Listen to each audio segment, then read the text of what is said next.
Welcome to Daily Lenten Reflections for Tuesday of the Holy Week. Today we shall reflect on the theme Intimate Friendship. The opening phrase of the Gospel is Jesus was troubled in spirit. Jesus lived with his disciples during his ministry.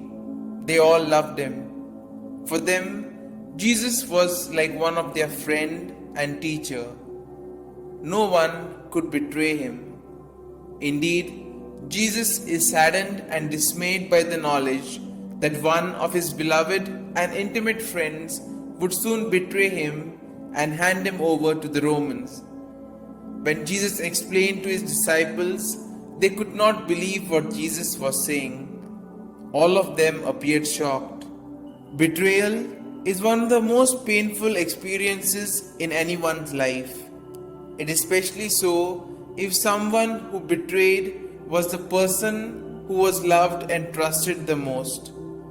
We can imagine that Jesus must have gone through the same emotions, feelings, and experiences of deep trouble in his heart. In times of brokenness, Jesus was determined to do the will of his Father. The Father was with him and gave him strength. In today's Gospel, John describes the Last Supper with intense drama and intimacy as Jesus reveals to the apostles that one of them is about to betray him. It is then Peter, confidently, without the slightest doubt, who says to Jesus that he would lay his life for Jesus. Those words flowed from Peter's deep love for Jesus and panic at the thought of his death.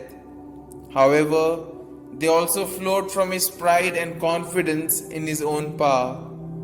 Peter will soon be humbled, having denied Christ 3 times. He will shed bitter tears, and he will learn not to trust in his own power, but to trust in the power of God's grace. Pope Francis once said, "If you pray for humility, accept humiliation."